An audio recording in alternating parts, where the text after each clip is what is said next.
Hola chicos, ¿qué tal? Bienvenidos de nueva clase. A ver, hoy vamos a continuar con este último tema. Hoy también vamos a tocar algunas cositas teóricas, ¿vale? Pero bueno, hagamos un pequeño repaso mental de lo que hemos visto, ¿no? Básicamente, ya sabes que este último tema, lo que nos va a ocurrir, ¿vale? Para estar enmarcados dentro de este último tema, lo que va a ocurrir es que alguna de las variables explicativas que tengamos en el modelo de regresión va a tener relación con u, es decir, la covarianza de alguna de las x con u va a ser distinta de cero, ¿no? Entonces, eso va a provocar que nuestro estimador MCO sea sesgado e inconsistente. Es decir, va a disparar mal con n pequeño y un n grande, ¿no? Y por lo tanto, vamos a tener que tirarlo a la basura y trabajar con otro estimador, ¿no? Ese otro estimador es el estimador de variables instrumentales, ¿vale? O también llamado estimador de mínimos cuadrados en dos etapas. Entonces, ya hemos comentado en estas clases que ese estimador usa unos instrumentos, unas variables instrumentales, para poder hacer una estimación consistente, ¿no? Y que esos instrumentos tienen que cumplir unas ciertas condiciones para considerarlos como instrumentos válidos, ¿no? Esa condición de relevancia y condición de exogeneidad de la que ya insisto hemos hablado en estas dos últimas clases, ¿no? Entonces, hemos hablado de que la estimación de Gretel cuando Gretel le pide que te calcule el estimador VI barra MCO, es una estimación directa, pero que vosotros tenéis que conocer muy bien el proceso este de estimación en dos etapas, porque en el examen va a aparecer, bien en la parte de práctica o bien en la parte teórica, pero ese proceso de estimación en dos etapas seguro que va a aparecer, ¿no? Que Gretel lo hace con esta fórmula, con la matriz de regresión directa, ¿no? Pero, insisto, también te podría pedir con Gretel que lo hicieras en dos etapas o que le contases cómo funciona esa estimación en dos etapas en la parte teórica de algún ejercicio de examen, ¿no? Así que insisto, esto del procedimiento en dos etapas hay que llevarlo fenomenal también, ¿no? O sea, que hay que saberlo. Más allá de que pueda aparecer en la parte práctica o en la teórica, lo tenemos que saber, ¿no? Lo de las exigencias del instrumento y luego pues también comentamos cuándo se podía verificar la relevancia, que eso es siempre, ¿vale? Cómo se hace y cuándo se podía verificar la exogeneidad, que eso no es siempre, porque solo se podía hacer en un modelo que estuviera eso identificado como este último ejemplo, ¿no? Entonces, aquí el último día puse un ejemplito de en un modelo de regresión, suponiendo que tenemos una variable hija de puta y dos exógenas, y suponiendo que tenemos los instrumentos, pues cómo funciona ese procedimiento. Vale, os comenté también que en los ejercicios prácticos, ahora lo vais a ver cuando ya empiezo a hacer ejercicios de examen final y demás, en los ejercicios prácticos nunca vamos a tener más de una variable explicativa endógena, ¿vale?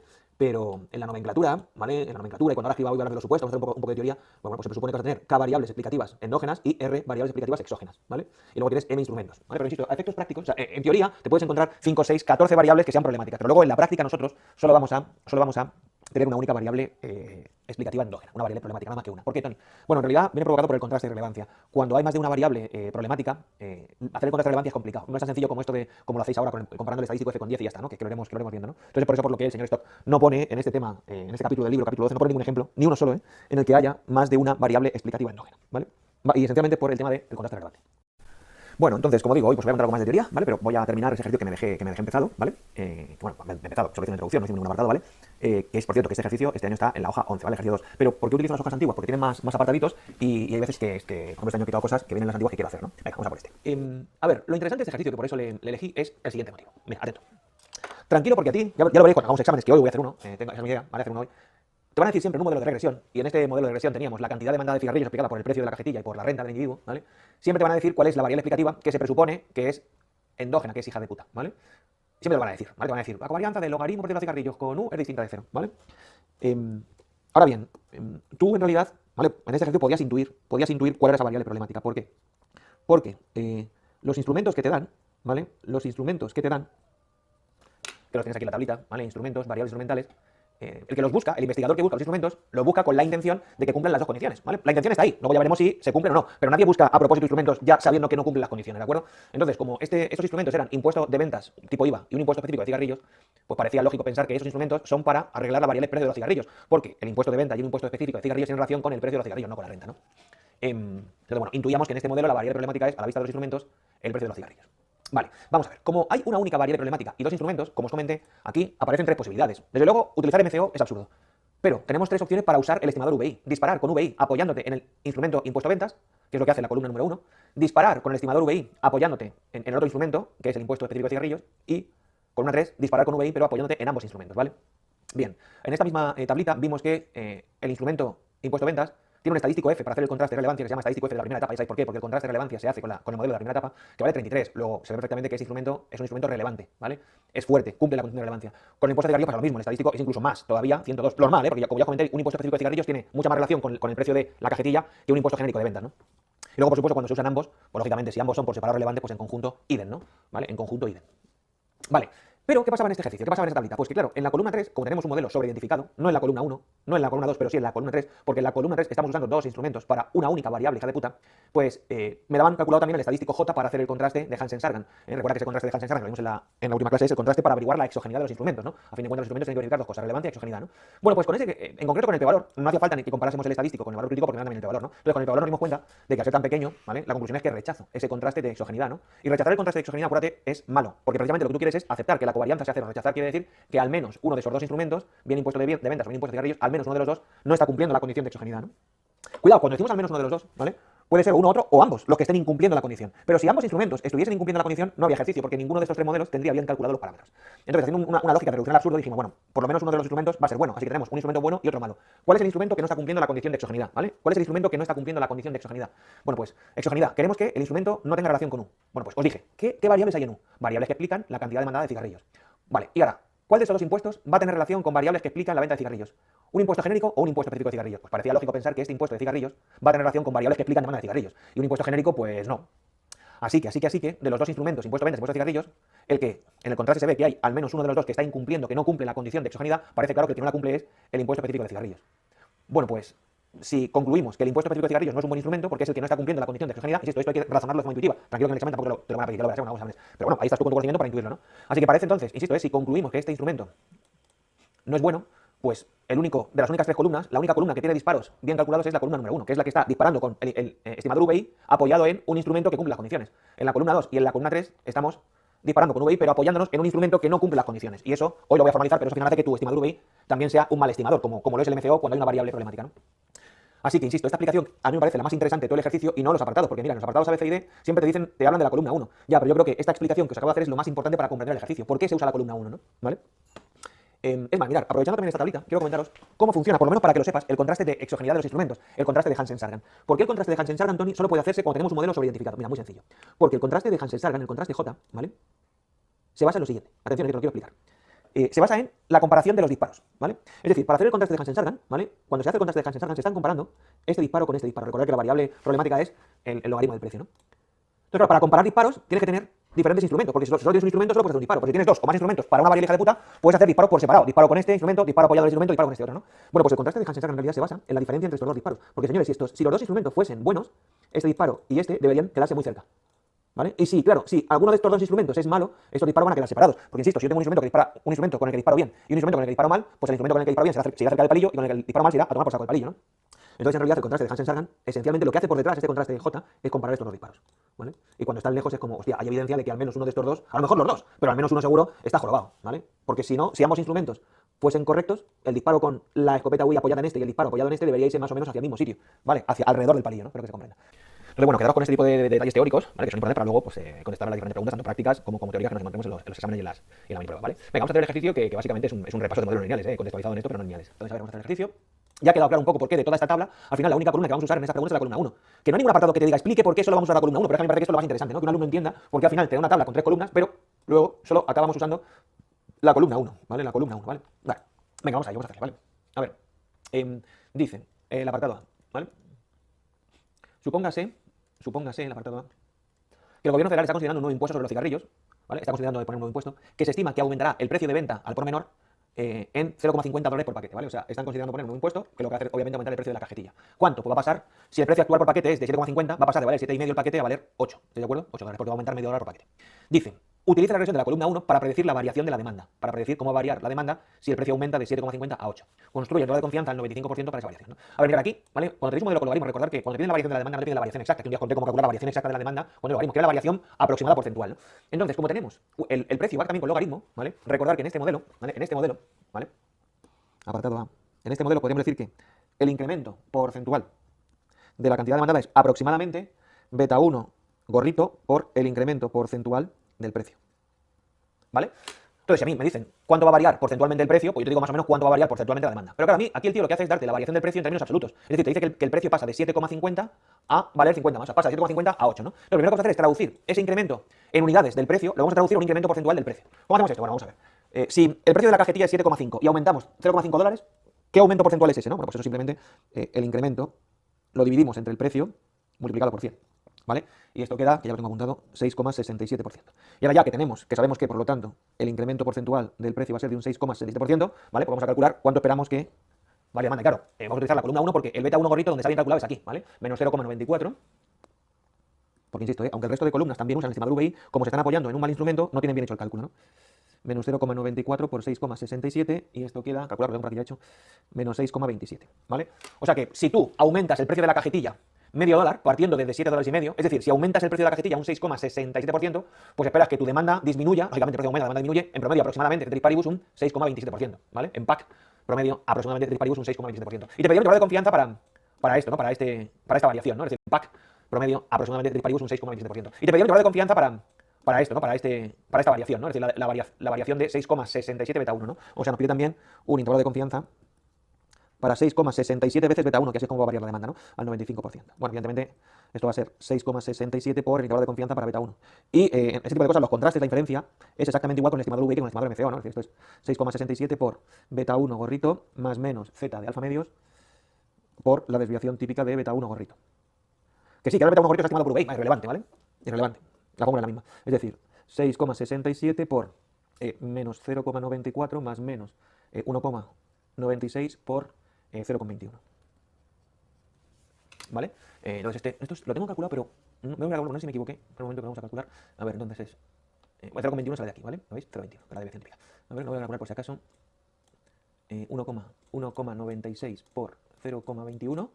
A eso le sumo menos 0,94. Bueno, en este caso se lo resto. Menos 0,94. Joder. Menos, insisto. 0,94. Vale, y esto por 6,67, por 6,67. Y esto queda menos 3,52, vale. El de la derecha, ¿vale? Vale, entonces sí, me ha vuelto a quedar porque me quedó ayer, quería fiarme de mí, y ayer me quedó el otro menos 9,45.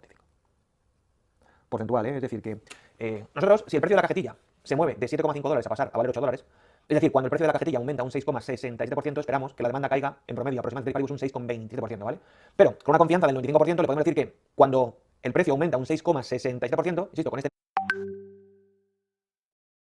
nivel de confianza, esperamos que la demanda disminuya entre un 9,45 y un 3,52%, ¿vale? Eso es lo que representa ese intervalo de confianza, como veis, es exactamente igual que con el estimador MCO, ¿no? Que bueno, que eso tampoco lo formaliza mucho, pero apúntalo por ahí. Al final, lo bueno del estimador VI y del estimador MCO es que la inferencia, los contrastes, el intervalo de confianza funcionan todo igual con MCO y con VI, ¿vale?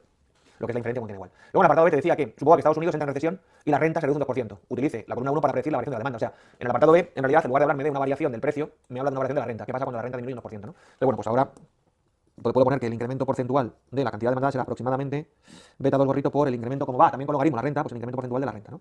Y lo bueno es que esta sí que ya me la da porcentualmente, esto vale, se reduce un 2%, entonces esto será beta 2 gorrito que vale 0,53, ¿vale? Pues 0,53 por menos 2 es menos 1,06%, ¿no? O sea que traducido, ¿no? Si la renta se reduce un 2%, pues entonces esperamos que en ese caso la demanda caiga también, claro, lógicamente, pero va a caer en promedio aproximadamente paribus un 1,06%, ¿no? ¿Vale? Luego, claro, el apartado C ya te hace preguntas que tienen que ver, bueno, por lo menos la del apartado C, es una pregunta que tiene que ver con datos de panel, ¿vale? O sea, recordad que ya os hablé de esto, este ejercicio está sacado del capítulo 12 del libro del stock, que efectivamente es el capítulo que habla de los instrumentos y demás, pero claro, es un capítulo en el que el señor Stock previamente ya ha hablado de datos de panel, y este modelo es un modelo con datos de panel, ¿no? Hay datos del año 95 y del año 65, ¿no? Entonces te pregunta, te lo voy a decir para que lo sepas, pero bueno, no te van a, esto no te lo pueden preguntar a ti, pero bueno, dice, supóngase que la recesión dura menos de un año. ¿Cree que la regresión de la columna 1 proporcionará una respuesta fiable a la pregunta del apartado B? ¿Por qué? Porque no, a ver, mirar, este modelo con datos de panel, en donde tenemos realmente la variable de demanda es la diferencia entre los años 95 y 85, ¿vale? Son buenos modelos para ver qué pasa en un long run, ¿no? Largo tiempo, en concreto, como en 10 años o por ahí, ¿no? No son buenos modelos para saber qué pasa en un solo año, precisamente porque nuestras variables son la diferencia entre dos datos con 10 años entre medias, ¿no? ¿Vale? Entonces, bueno, pues no, estos modelos no son buenos para ver qué pasa en un solo año, ¿no? Pero es una pregunta con datos de panel, no me interesa, no te la van a hacer a ti, ¿vale? Bueno, deberían. Voy a preguntarle al coordinador por qué ha puesto este apartado aquí, ¿no? De hecho, ¿por qué ha puesto general ese modelo, ¿no? Aquí, esta es la cara de macho. La excelencia. Y en el dice, supóngase que el estadístico F de la columna 1 fuese 3,6 en lugar de 33,6, no, bueno, 33,7 en realidad, pero vale, que fuese 10 veces más pequeño, ¿no? ¿Proporcionaría la regresión una respuesta fiable a la pregunta planteada en el apartado A? ¿Por qué no? Pues a ver, no. Porque hemos dicho que había uno de los dos instrumentos que no era exógeno, ¿vale? El impuesto específico de cigarrillos, pero que ambos eran relevantes. Pero claro, si de repente este impuesto que es relevante y exógeno, si este estadístico para contrastar la relevancia en lugar de ser 33 fuese 3,7, ya no sería mayor que 10. Es decir, el impuesto sobre la venta, ¿vale? Sería un instrumento débil o ni siquiera sería instrumento. En todo caso, no podríamos, si este estadístico F fuese 3 y pico, no podríamos garantizar que el impuesto de ventas fuese un instrumento que cumpliese la condición de relevancia. Y en ese caso, que hoy lo voy a formalizar también, las predicciones que has hecho, la estimación que has hecho por VI también es incorrecta, ¿vale? Y ahora te lo voy a contar, ¿no? Bueno, de hecho, venga, vamos a hablar un poco de teoría, ¿vale? Vamos a hablar un poco de teoría. Entonces, a ver. Vamos a, insisto, voy a comentar algo de teoría sobre esto, ¿no? En concreto, ¿qué voy a contar? Os voy a contar los supuestos. También hay supuestos con VI, supuestos del modelo de regresión lineal múltiple, pero VI, ¿vale? Entonces, a ver, en un modelo en el que presuponemos que tenemos unas cuantas variables problemáticas, K, ¿vale? Y unas cuantas que no.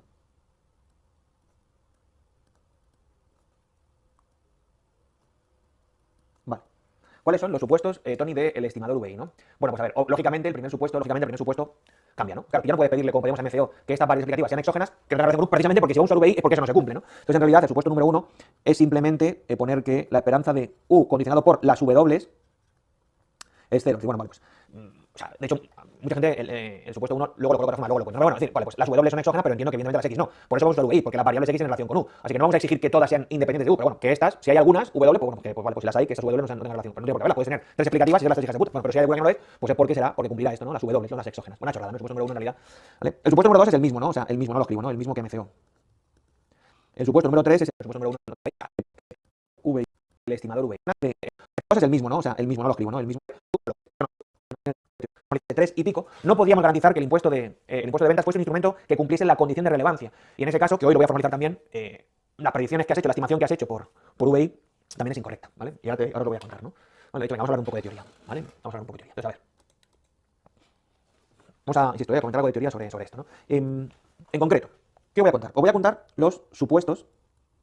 También hay supuestos con VI, supuestos del modelo de regresión lineal múltiple, pero VI, ¿vale? Entonces, a ver, en un modelo en el que presuponemos que tenemos unas cuantas variables problemáticas, K, ¿vale? Y unas cuantas que no.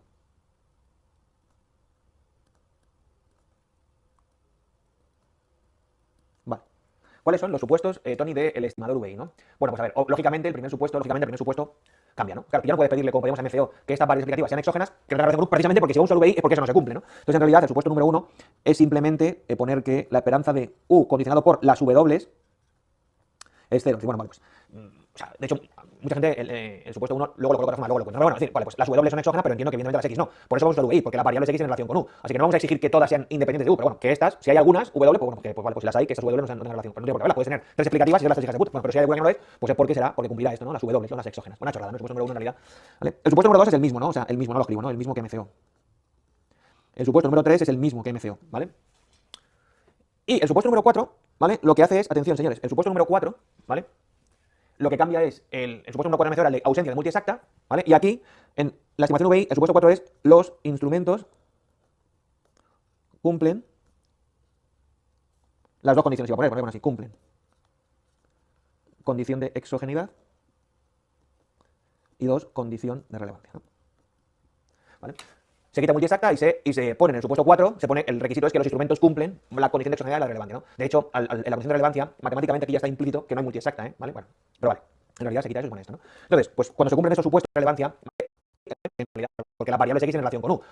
La relación con U precisamente porque si va a usar VI es porque eso no se cumple, ¿no? Entonces, en realidad, el supuesto número 1 es simplemente poner que la esperanza de U condicionado por las W es 0. Bueno, vale, pues, o sea, de hecho, mucha gente el supuesto 1 luego lo coloca de forma, luego lo cuenta. Pero bueno, es decir, vale, pues las W son exógenas, pero entiendo que evidentemente las X no. Por eso vamos a usar VI, porque las variables X en relación con U. Así que no vamos a exigir que todas sean independientes de U, pero bueno, que estas, si hay algunas W, pues bueno, pues vale, pues si las hay, que estas W no tengan relación. Pero no tiene por qué verlas, puedes tener tres explicativas y ser las tres hijas de puta. Bueno, pero si hay alguna que no lo es, pues es porque será, porque cumplirá esto, ¿no? Las W son las exógenas. Buena chorrada, ¿no? El supuesto número 1 en realidad. ¿Vale? El supuesto número 2 es el mismo, ¿no? O sea, el mismo, no lo escribo, ¿no? El mismo que MCO. El supuesto número 3 es el mismo que MCO, ¿vale? Y el supuesto número 4, ¿vale? Lo que hace es, atención, señores, el supuesto número 4, ¿vale? Lo que cambia es el supuesto número 4 MCO era el de ausencia de multiexacta, ¿vale? Y aquí, en la estimación VI, el supuesto 4 es los instrumentos cumplen las dos condiciones, iba a poner, bueno, así, cumplen condición de exogenidad y 2, condición de relevancia, ¿no? ¿Vale? Se quita multiexacta y se pone en el supuesto 4, se pone el requisito es que los instrumentos cumplen la condición de exogenidad y la relevancia, ¿no? De hecho, en la condición de relevancia, matemáticamente aquí ya está implícito que no hay multiexacta, ¿eh? ¿Vale? Bueno, pero vale, en realidad se quita eso y se pone esto, ¿no? Entonces, pues cuando se cumplen esos supuestos VI, ¿vale? Pues ¿qué se puede garantizar? Pues que, atención, el estimador VI, ¿vale? Es consistente y tiene distribución normal con n grande, ¿vale? De hecho, mucha gente, como ahora el supuesto 1 es una subnormalidad, porque se escribe por escribirle, porque no tiene por qué haber ninguna variable exógena. Tú puedes tener tres variables explicativas en el modelo y ser las tres hijas de puta y ya está. Pues para eso tiras con VI, ¿no? O sea que eso es un poco una tontería, ¿no? Desde luego, esto ya sabéis, el 2 y el 3, que se cumplen siempre, ¿no? ¿Vale? Si la muestra es aleatoria y tal, y los atípicos grandes son improbables, que lo lógico, pues se cumplen, ¿no? Entonces mucha gente directamente dice que cuando se cumplen estos dos, ya se garantiza esto, ¿no? ¿Vale? Pues alguna vez lo veis, en algún libro, lo que sea, bueno, pues vale, ¿no? Pues me parece bien. Entonces, vamos a ver. Fijaros que no ponemos lo de insesgado, cuidado con esto, ¿eh? Cuidado con esto. El estimador VI, ¿vale? O MC2, llámalo como quieras, el nombre lo de menos. El estimador VI, ojo. ¿Qué pasa, Tony? ¿Que es sesgado? Es muy difícil saber si el estimador VI es sesgado o insesgado. Dicho de otra forma, matemáticamente es muy difícil comprobar si con n pequeño el estimador VI dispara bien. Pero cuando se cumplen estas condiciones, particularmente las de los instrumentos, que son las clave ahora, se puede garantizar que el VI es consistente, es decir, que con n grande dispara fenomenal. Recordad que la consistencia es una propiedad que venía a decir que con n grande dispara fenomenal, ¿no? Entonces aquí la consistencia sí que es una propiedad importante, porque al no poder comprobar que sea insesgado, ¿vale? Necesito por lo menos saber que con n grande dispara bien. Y sí, dispara bien porque se puede demostrar que el estimador VI es consistente, ¿vale? Cuando se cumplen las dos condiciones de los instrumentos, ¿eh? Y por supuesto esta que parecen obvias, ¿no? Y luego, pues que tiene distribución normal con n grande es lo que nos garantiza que la inferencia, los intervalos de confianza, pues funcionan igual con VI que con MC2E, ¿vale? Ya veréis que los contrastes los vamos a hacer igual, intervalos de confianza, ya lo habéis en el ejercicio, vamos a hacer igual, o sea, la inferencia funciona exactamente igual en el estimador MCO y en el estimador VI, ¿de acuerdo? Bueno, claro, la importancia de que se cumplan esas dos condiciones. Claro, si no se cumple la condición de relevancia, ¿vale? No puede garantizar esto. Entonces, claro, no puede garantizar que la estimación que has hecho sea buena y entonces sería absurdo, insisto, pues aquí, si este impuesto de venta no es relevante, pues estos disparos son igual de inservibles que los del MCO. No lo puedo utilizar porque no puedo garantizar que sean unos buenos disparos, ¿no? ¿Vale? Pero que se comprenda. Vale. Mirad, yo insisto, o sea, mira, libro del stock en castellano, ¿vale? Atención. Atentos, Supuestos de la versión VI. Pues, bueno, a ver, el modelo, recordad, mira, el modelo, yo lo estoy escribiendo con la nomenclatura, todo lo que hago lo hago con la nomenclatura del libro. O sea, fíjate que el libro utiliza la nomenclatura, atención, de las variables x, x1, xk, para referirse a regresores endógenos problemáticos, y luego utiliza la nomenclatura del w1, wr, para referirse a los regresores exógenos incluidos, y utiliza z, ¿vale? Para referirse a los instrumentos, ¿no? Yo sí, o sea, yo no sé por qué todavía hay gente por ahí que piensa que es que yo enseño a mi estilo y tal, y a la universidad que voy me voy adaptando a la nomenclatura que usáis, ¿no? Aquí usamos la del stock, pues la del stock, ¿no? Bueno, pues eso, para que lo sepas. Y mira, te voy a poner aquí, te voy a enseñar, ¿vale? Bueno, aquí este cuadradito es lo que os conté el otro día de lo de la modelo exactamente identificado, sobreidentificado y demás, ¿vale? Mira. Los supuestos VI, ¿no? Que la esperanza de U conjugada por las es igual a 0, ¿vale? Todas las variables tienen extracciones I y D, es el mismo supuesto que el del MCO, también incluido los instrumentos, por supuesto aquí. Luego, que los valores extremos elevados son poco probables, ¿vale? Y luego, 4, que se cumplen las dos condiciones para que un instrumento sea válido, del concepto clave de 3. Y aquí tenéis, en este concepto clave, ¿vale? Las dos condiciones, ¿vale? Un conjunto de n instrumentos debe cumplir las siguientes condiciones: relevancia del instrumento y exogeneidad del instrumento, ¿vale? Mirar, si solo hay una variable x, una variable problemática, entonces para que se cumpla la condición anterior de relevancia, al menos uno de los instrumentos z debe tener un coeficiente distinto de 0 en la regresión poblacional de x, en la regresión de la variable hija de puta sobre las z, los instrumentos y las variables exógenas, ¿no? Que es lo que os conté el otro día para hacer el contraste de relevancia, ¿no? Y lo de la exogeneidad, pues los instrumentos no están correlacionados con el término de error, es decir, la correlación de, ¿vale? De hecho, mira, en un modelo simple, ¿vale? Lo tenéis por aquí, en un modelo simple se ve mejor también, ¿no? ¿Vale? Esto de las condiciones de exogeneidad y de relevancia, ¿no? A ver, está ahora aquí, al principio de este tema, pues está el modelo simple, Relevancia, correlación. Ojo, correlación no es lo mismo que covarianza, pero en el fondo poner correlación por covarianza es lo mismo, Porque recuerda, ahora lo voy a explicar.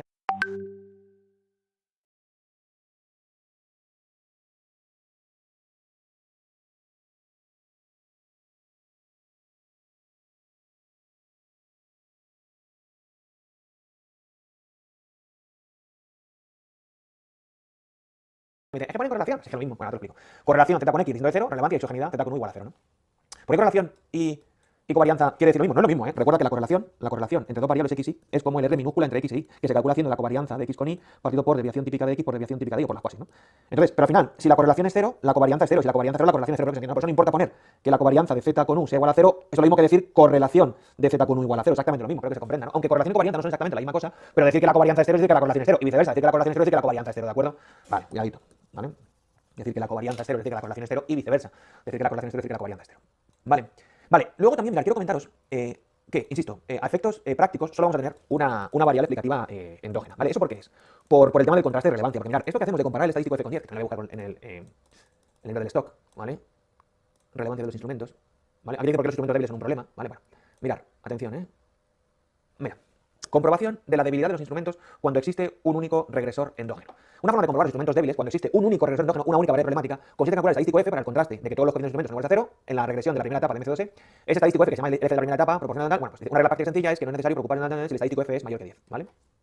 Bueno, la aplicación de por qué 10, que es un número elegido así, un poco de forma arbitraria, la tenéis en la página C. Bueno, pues esto no se puede hacer si hay más de una variable hija de puta, ¿vale? Entonces, por eso, el contraste de relevancia se complica cuando hay más de una variable hija de puta, ¿no? Y ya veréis cómo todos los ejercicios vamos a tener una única variable problemática. Ahora bien, mira, de hecho aquí tenéis esto de comparar el F con 10, por supuesto, en el libro, ¿no? Ahora bien, mirad, sí hay que saber, atención, sí hay que saber la teoría que subyace si hay más de una variable explicativa problemática, ¿no? Es decir, señores, mirad, si tenemos un modelo, atento, que te lo voy a contar. Si tenemos un modelo en el que tenemos, atento, ejemplo, beta 0 más beta 1 por x1, variable problemática, beta 2 por x2, variable, bueno, la voy a llamar, que no quiero poner sus índices, ¿vale? Voy a poner, a esta la voy a llamar x, a esta la voy a llamar t, ¿vale? Y luego aquí voy a llamar a esta w, que esta no es problemática. Mirad, supongamos que en este modelo la covarianza, supongamos que en este modelo la, joder, rojo, hostia. La covarianza de x con u es distinta de 0 y la covarianza de t con u es distinta de 0, ¿vale? Sin embargo, vamos a suponer que la covarianza de w con u es igual a 0. W no hay problemas, pero x y t son problemáticas. Ya te digo, no vamos a encontrar ningún ejercicio práctico en el que haya más de dos variables problemáticas, pero sí hay ejercicios teóricos en los que te preguntan cómo funcionaría el estimador MC2E en este caso, o sea, cómo funcionan las dos etapas, ¿no? Entonces, ¿cómo funciona en este caso? ¿Cómo funciona funcionamiento del estimador MC2E? Atención. Cuando hay dos variables problemáticas. Bueno, para empezar, si tenemos dos variables hijas de puta, ¿cuántos instrumentos necesitamos? Pues por lo menos dos, ¿de acuerdo? Por lo menos dos o más, ¿vale? Vamos a suponer que tenemos como instrumentos, voy a poner solamente dos, ¿vale? Pero vamos, aquí se lo voy a llamar z 2, ¿vale? Pero dos o más, ¿no? Mirad cómo funciona esto, ¿no?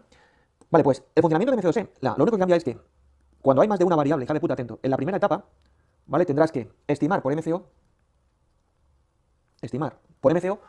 la ecuación en forma reducida es lo que estimamos en la primera etapa. Pero cuando hay una única variable hija de puta, pues yo estimo por MCO la ecuación en forma reducida para esa variable hija de puta. Pero aquí tenemos dos variables, entonces se estima por MCO la ecuación en forma reducida para cada variable explicativa endógena. La ecuación en forma reducida para cada variable explicativa endógena. En este caso, entonces, tendríamos que estimar por MCO un modelo que tuviese la variable x explicada por las variables exógenas del modelo original y los instrumentos. ¿Vale? Y estimar por MCO también un modelo para una forma reducida para t, para la otra variable hija de puta, ¿vale? Voy a llamar aquí esto, me voy a utilizar el teta. Teta0 más teta1, w más teta2, z1 más teta3, z2, ¿vale? Más u estrella. Entonces, tendremos que estimar por MCO cada uno de esos dos modelos. Y con cada uno de esos dos modelos tendremos que hacer predicciones para obtener el x gorrito y el t gorrito.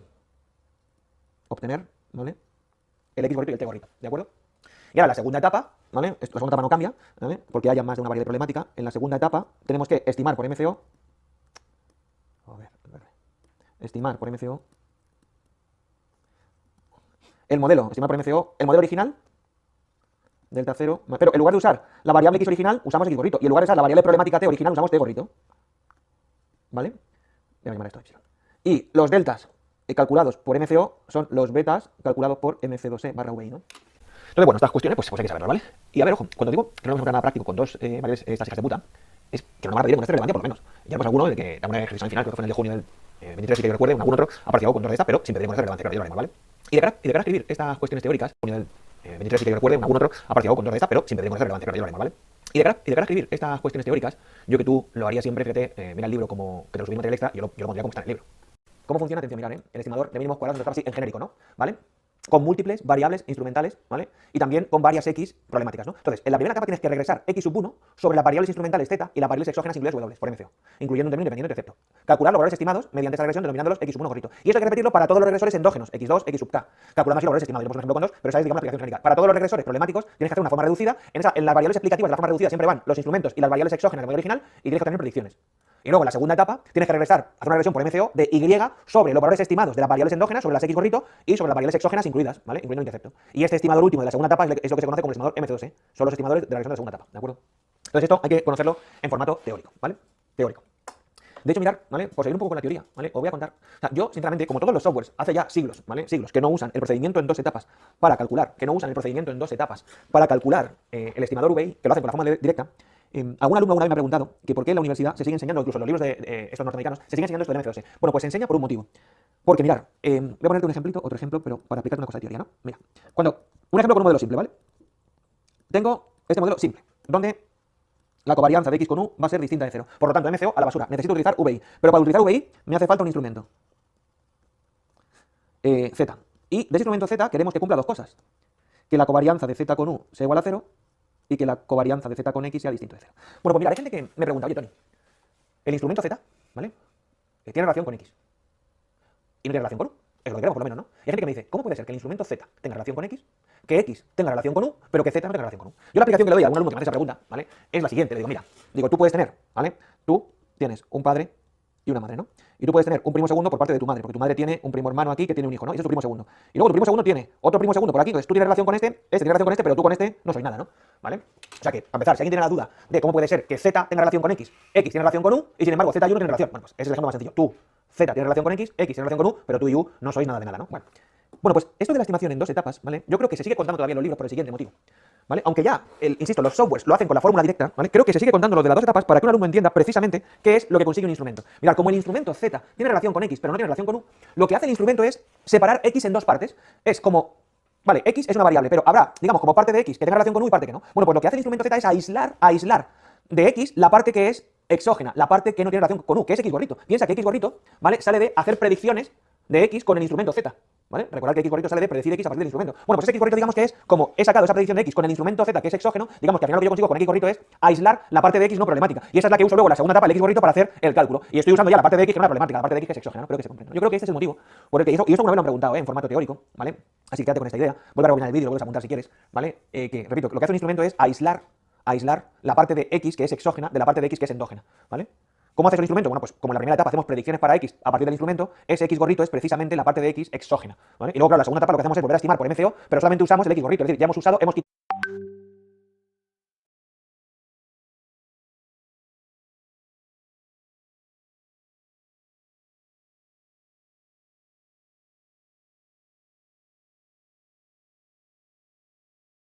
la parte de X que me da problemas y usamos el estimador MCO, pero solamente con la parte de X que no me da problemas, que es X gorrito, ¿no? ¿Vale? Aunque ya, insisto, ningún software lo hace así, lo hacen directamente. Pero creo que se sigue contando esto para que el alumno entienda al final cómo, digamos, el funcionamiento interno del instrumento. Lo que un instrumento consigue es eso, aislar la parte no problemática de X de la parte problemática de X, ¿no? ¿Vale? Espero que se comprenda. Vale, pues es un poquito de teoría. Y todavía un poquito de teoría más, mirad. Por cierto, en revisar los PDFs teóricos que os he subido en materia adicional, que también he cuento alguna cosita de esta, ¿vale? En la estimación VI también existen variables de control, y os lo voy a contar, ¿vale? Variables de control en la estimación VI. Vale, vamos a ver, mirad. Las variables de control, recordar que con MCO, ¿vale? ¿Qué era lo que hacían las variables de control? Bueno, precisamente lo que hacían las variables de control con MCO era que no necesitáramos usar la escopeta, ¿vale? Atención, espero que, por favor, entiendes esto, mira. Ejemplo, Tú dices, a ver, atento, tengo una variable X que tiene relación con U, ¿vale? Claro, ahora sabemos que una variable X puede ser problemática no solamente por omitir variables, recordad que hay dos causas más, ¿no? Pero en fin, cuando tú piensas que X te da problemas, ¿vale? Que X tiene relación con U, porque hay alguna variable en U que tiene relación con X, decíamos, joder, coño, pues si X es nuestra variable de interés y tiene relación con U, esta es nuestra variable de interés, decíamos, vamos a meter las variables, ¿vale? Voy a llamarlas con nombres, voy a llamar C1 y C2, ¿vale? Control, ¿no? Por llamarlo de alguna forma, ¿no? Y vamos a ver, si yo pongo estas variables C1 y C2, y ahora ya en este modelo, ¿vale? La variable X y epsilon no tienen relación, pues ya he conseguido lo que quiero. Es verdad que a lo mejor este modelo no cumple su puesto número 1 rigurosamente hablando, porque C1 y C2 son variables que a lo mejor tienen relación con epsilon, pero si al meter C1 y C2 yo consigo que la variable X ya no tenga relación con epsilon, estoy consiguiendo lo que quiero. Entonces yo en este modelo puedo usar MCO perfectamente, ¿no? En este modelo puedo usar el estimador MCO perfectamente porque las variables de control cumplen su objetivo si al ponerlas conseguimos que X sea independiente de epsilon. Ya sabéis que técnicamente se pone así, ¿no? Las variables de control cumplen su objetivo si la esperanza de epsilon condicionado por X, C1 y C2 es igual a la esperanza de epsilon condicionado por C1 C2. Es decir, es posible que epsilon tenga relación con C1 C2, pero no la tiene con X. Cojonudo, la variable de control ha cumplido su propósito, que es conseguir que la variable X sea exógena, y traducido, a día de hoy, mira, también podríamos pensar que el objetivo de las variables de control es usar el estimador MCO. Porque si yo tengo una variable X, que es mi variable de interés, y fuese variable explicativa endógena, hija de puta, necesito cambiar de escopeta. Entonces, si las variables de control consiguen que la variable X sea exógena, lo que están consiguiendo es que yo pueda seguir usando mi escopeta fetiche, que es MCO, ¿no? Además, interesa usar MCO porque, porque esto de los instrumentos, que para vosotros en realidad no deja de ser como una variable, pero la vida real de los instrumentos hay que buscarlos y no es sencillo, ¿vale? O sea, todo esto en realidad a ti en la universidad te quitan, digamos, te quitan la visión compleja de esto de la vida real, porque los instrumentos no crecen en nuestro gusto, los instrumentos son variables que el investigador de turno tiene que pensar cuál puede usar, buscar datos, o sea, buscar instrumentos no es fácil, ¿vale? Por eso todo el mundo siempre prefiere utilizar el estimador MCO a poder ser, salvo que no quede más remedio, ¿no? Entonces, mirad, cuando, ojo, señores, yo pregunto, ¿vale? Yo puedo poner las variables de control, pero, atención, pero, pongo variable de control. Y podría pasar, os pregunto, ¿podría pasar que a pesar de poner la variable de control, podría pasar que en este modelo la covarianza de X con epsilon fuera distinto de cero? Claro que sí, porque si poner variables de control arreglase siempre el problema, no haría falta el estimador VI. Pero es que va a haber modelos que por muchas variables de control que tú pongas, ¿vale? Vas a tener una variable de interés relacionada con el error, ¿vale? O sea que, cuidado, no penséis que las variables de control van a solucionar siempre el problema. No, es que si lo solucionaran siempre, no nos habríamos inventado los matemáticos el estimador VI. No nos haría falta, porque siempre podríamos utilizar MCO, pero no. Entonces, cuidado, atención, escuchad, es importante. Hay gente que piensa que si las variables de control las pongo para intentar que X no tenga relación con epsilon, pero ya no lo consigo, hay gente que piensa que las variables de control ya pierden su sentido. No, atención, las variables de control también se usan en la estimación VI. ¿Así, Tony? Sí. Porque, ¿cuál es el, digamos, yo pongo estas variables de control, ¿vale? Pongo estas variables de control, ¿vale? ¿Cuál es su primer objetivo? Conseguir que la variable, sí, soluciona siempre el problema, pero solamente con la parte de X que no me da problemas, que es X gorrito, ¿no? ¿Vale? Aunque ya, insisto, las variables, ¿vale? Voy a llamarlas con nombres, voy a llamar C1 y C2, ¿vale? Control, ¿no? Por llamarlo de alguna forma, ¿no? Y vamos a ver, si yo pongo estas variables C1 y C2, y ahora ya en este modelo, ¿vale? La variable X y epsilon no tienen relación, pues ya he conseguido lo que quiero. Es verdad que a lo mejor este modelo no cumple su puesto número 1 rigurosamente hablando, porque C1 y C2 son variables que a lo mejor tienen relación con epsilon, pero si al meter C1 y C2 yo consigo que la variable X ya no tenga relación con epsilon, estoy consiguiendo lo que quiero. Entonces yo en este modelo puedo usar MCO perfectamente, ¿no? En este modelo puedo usar el estimador MCO perfectamente porque las variables de control cumplen su objetivo si al ponerlas conseguimos que x sea independiente de epsilon. Ya sabéis que técnicamente se pone así, ¿no? Las variables de control cumplen su objetivo si la esperanza de epsilon condicionado por x, c1 y c2 es igual a la esperanza de epsilon condicionado por c1 y c2. Es decir, es posible que epsilon tenga relación con c1 y c2, pero no la tiene con x. Cojonudo, la variable de control ha cumplido su propósito, que es conseguir que la variable x sea exógena, y traducido a día de hoy, mira, también podríamos pensar que el objetivo de las variables de control es usar el estimador MCO. Porque si yo tengo una variable x, que es mi variable de interés, y fuese variable explicativa endógena, hija de puta, necesito cambiar de escopeta. Entonces, si las variables de control consiguen que la variable x sea exógena, lo que están consiguiendo es que yo pueda seguir usando mi escopeta fetiche, que es MCO, ¿no? Además, interesa usar MCO porque, porque esto de los instrumentos, que para vosotros en realidad no deja de ser como más variable, pero la vida real de los instrumentos hay que buscarlos y no es sencillo, ¿vale? O sea, tú esto en realidad a ti en la universidad te quitan, digamos, te quitan la visión compleja de esto de la vida real, porque los instrumentos no crecen en los arbustos, los instrumentos son variables que el investigador de turno tiene que pensar cuál puede usar, buscar datos, tal, o sea, buscar instrumentos no es fácil, ¿vale? Por eso todo el mundo siempre prefiere utilizar el estimador MCO a poder ser, salvo que no quede más remedio, ¿no? Entonces, mirad, cuando, ojo, señores, yo pregunto, ¿vale? Yo puedo poner las variables de control, pero, atención, pero, pongo palabra de control. Y podría pasar, os pregunto, ¿podría pasar que a pesar de poner la variable de control, podría pasar que en este modelo la covarianza de x con epsilon fuera distinto de cero? Claro que sí, porque si poner variables de control arreglase siempre el problema, no haría falta el estimador VI. Pero es que va a haber modelos que por muchas variables de control que tú pongas, ¿vale? Vas a tener una variable de interés relacionada con el error, ¿vale? O sea que, cuidado, no penséis que las variables de control van a solucionar siempre el problema, no. Es que si lo solucionaran siempre, no nos habríamos inventado los matemáticos el estimador VI, no nos haría falta, porque siempre podríamos utilizar MCO, pero no. Entonces, cuidado, atención aquí, atención, escuchad, es importante. Hay gente que piensa que si las variables de control las pongo para intentar que x no tenga relación con epsilon, pero ya no lo consigo, hay gente que piensa que las variables de control ya pierden su sentido. No, atención, las variables de control también se usan en la estimación VI. ¿Así, Tony? Sí. Porque, ¿cuál es el, digamos, yo pongo estas variables de control, ¿vale? Pongo estas variables de control, ¿vale? ¿Cuál es su primer objetivo? Conseguir que la variable x sea exógena, que la variable x no tenga relación con epsilon y utilizar MCO. Pero si no lo consiguen, las variables de control tienen un objetivo ahora secundario. Porque, vale, si la variable x tiene relación con epsilon, no puedo usar MCO. Tengo que usar el estimador VI. Y para ello necesito por lo menos un instrumento, ¿no? Z. Y a Z tengo que pedirle que cumpla que covarianza de z con epsilon sea igual a 0. Bueno, pues señores, por supuesto, z con x. Las variables de control en la estimación VI se usan para conseguir que el instrumento cumpla la condición de exogenidad. Vale, estas variables de control no han conseguido su, digamos, primer objetivo, que sería que x fuese exógena. Bueno, pues el segundo objetivo, ya si no consiguen ese, me tengo que ir a utilizar el estimador VI. Vale, pero cuidado, porque ahora yo necesito que el instrumento z no tenga relación con epsilon. Entonces, si estas dos variables, en lugar de estar aquí en el modelo, estuviesen dentro del error, a lo mejor el z, ¿vale?, no sería exógeno, tendría relación con epsilon. Por eso también se usan las variables de control en la estimación VI, ¿vale? ¿De acuerdo? De hecho, mirad, ¿vale? Hay mucha gente que el primer supuesto, de la estimación VI, estas variables W, ¿vale? Bueno, que si son exógenas, fenomenal. Pero hay gente que lo que exige aquí, atención, es simplemente que sería que estas variables W fuesen variables de control efectivas. ¿Qué quería decir? Que al poner las W no estamos consiguiendo que las X sean exógenas, pero sí conseguimos que los instrumentos sean exógenos, ¿no? Entonces, suponiendo que tenemos M instrumentos, suponiendo que los instrumentos son Z1, ZM, atención, mirad, este supuesto, número 1, mucha gente lo escribe así, dice que sería visualizando las variables W como si fueran variables de control. Y al final la gente dice, mira, yo lo que quiero es que la esperanza de U condicionado por Z1, ZM, W1, WR sea igual a la esperanza de U condicionado por W1, WR. Es decir, al poner estas W aquí, lo que estamos consiguiendo es que los instrumentos Z no tengan relación con U, que los instrumentos sean exógenos, ¿no? O sea, que las variables de control también tienen sentido en la estimación VI, ¿vale? Y las variables de control nos van a ayudar a conseguir, si no nos han ayudado a conseguir su primer objetivo, que es que las variables X sean exógenas, suponiendo que X son las de interés, pues nos van a ayudar ahora a conseguir que los instrumentos sean exógenos, ¿no? ¿De acuerdo? O sea, que las variables de control también tienen sentido en la estimación VI, ¿vale?